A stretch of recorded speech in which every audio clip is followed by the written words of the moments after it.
윤석열 대통령이 해병대 우리 최승훈 해병 특검법에 대해서 네. 거부권 행사를 시사를 했습니다. 네. 기자회견 과정에서. 그분은 뭐 거부권을 밥 먹듯이 하고 있는데요. 네. 나중에 네. 밥 못 먹을 상황이 올 수도 있습니다. 알겠습니다. 그러면 만약에 이제 거부권이 이제 돌아온다. 그럼 이제 이번 5월 말에 마지막 정기 그러니까 뭐죠? 회의에서 네. 본회의에서 네. 통과시킬 가능성이 있지 않겠습니까? 전원 참석했을 때 17표 반란표. 그렇죠. 전원 참석하면. 그리고 이제 국회의원 중에 또 못 나오는 사람도 있고 그러면 숫자는 이제 줄어들 수 있지 그렇죠. 않습니까? 재석 의원의 최대 17표의 네. 이탈 있어야 반란표. 되죠. 그런데 이제 뭐 이렇게 안 나올 수도 있지 않습니까? 그렇죠. 안 올 수도 있죠. 그러면 그 숫자는 줄어들고 뭐 안철수 의원이 이번에는 철수하지 않겠죠. 믿을 수가 없어요. 그리고 네. 몇 명 이렇게 네, 보면 네, 네. 저쪽에 55명 낙선이 있다는 거 아니겠습니까? 그렇죠. 그분들이 전원 안 나오면 뭐 참석을 안 하면 네. 본회의에 네. 그럼 통과가 되죠. 될 가능성이 높습니다. 네, 네, 네. 그러니까 가능성이 높다고 보세요? 의원님 어떻게 생각하세요? 저는 가능성이 예. 반반이라고 봅니다. 반반이다. 최대한 노력해야죠. 최대한 노력해야 된다. 네. 만약의 경우에 부결이 된다. 네. 그러면 이제 민주당의 다음 스텝 22대에서 다시 합니까? 어떻습니까? 22대 개원하자마자 예. 저희가 윤석열 대통령이 거부권을 행사한 8개 법안을 동시에 재발의하기로 했어요. 동시에 다시 네. 재발의한다. 예. 네. 그때 가면 제 의결을 해달라고 요청해도 제 요건이 와도 통과될 가능성이 높을까요? 한 8개가 필요한 거죠. 8 그렇습니다. 정도, 석 네. 정도가. 뭐 흔들어 봐야죠. 흔들어 봐야 된다. 네. 네. 계속 도전을 한다는 네, 말씀이시군요. 그렇습니다. 네.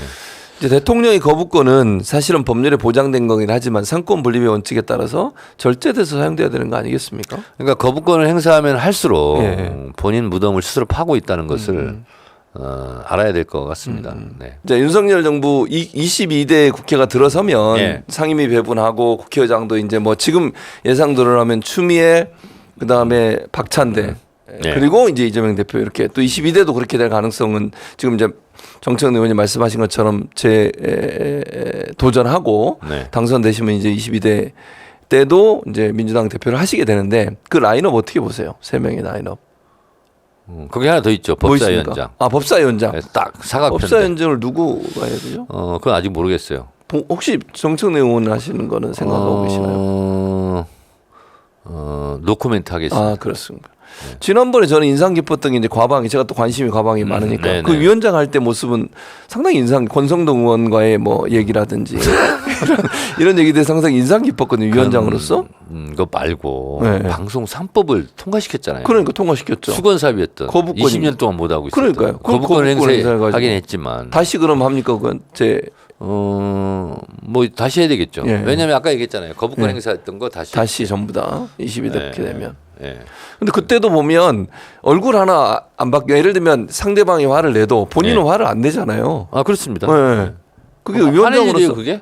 근데 뭐 화를 내잖아요. 그리고 그러면 지는 거지만 네. 화내도 지는 거예요. 권성동은 화내고 막 소리 지르고 아주 있잖아요. 평정심을 유지하면서. 네, 네. 그러니까 웃잖아요. 그러니까 평정심 유지하면서. 내가 했잖아요. 네. 아니 뭐 있는데 계속 서서 얘기하는 거야. 네. 그래서 앉으세요 했더니 안 앉아. 예. 그럼 계속 서 계세요. 그때 또 앉더라고. 네. 그러니까 유머와 해악이 있고 네. 위원회가 어쨌든 반대도 있지만 그래도 그걸 잘 넘어가면서 하는 부분. 그렇습니다. 그러니까 해악과 네. 해학은 다른 해악은 거죠. 다르죠. 전혀 네, 다르죠. 다른 거죠. 네, 해악이 있는 거죠. 해악은 해학으로 퇴치하는 그렇죠. 네, 노하우가 좀 그러니까 권성동 의원이 막 화를 내다가 자기도 웃잖아요. 그렇죠. 나중에 정청래 어쩌고 이러면서 끝내잖아요. 네.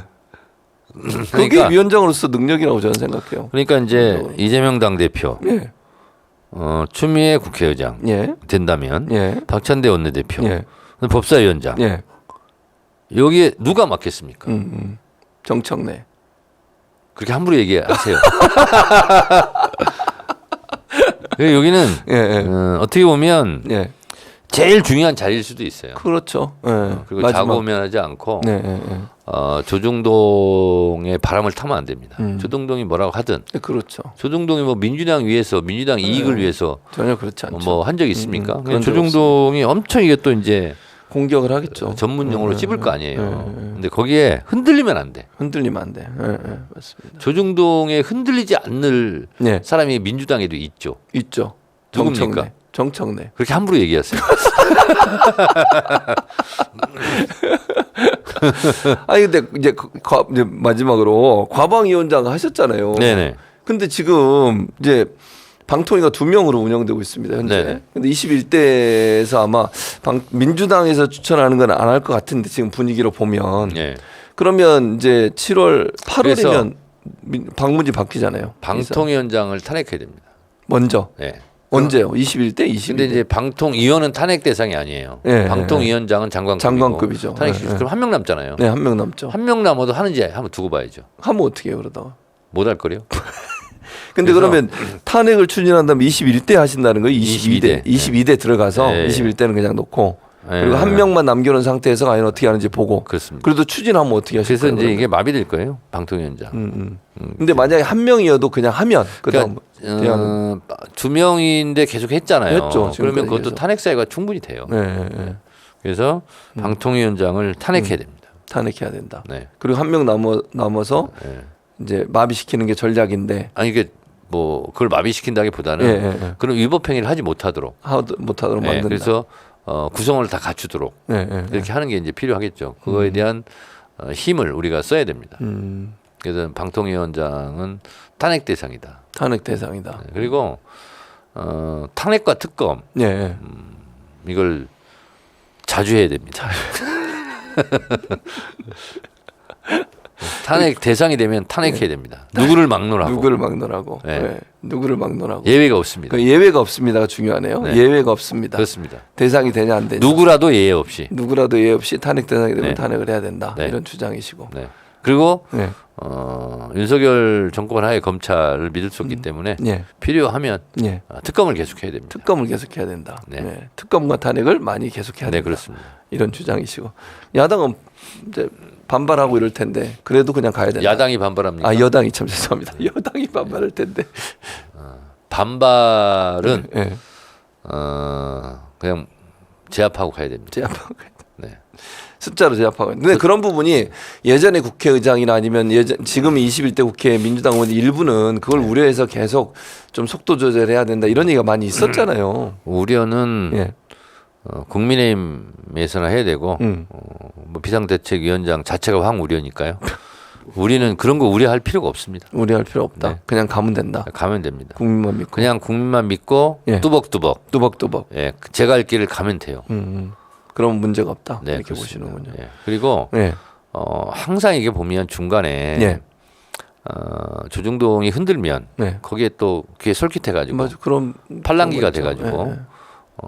자구면하고 진퇴양난 뭐 이렇게 되는데 그렇게 하면 안 됩니다.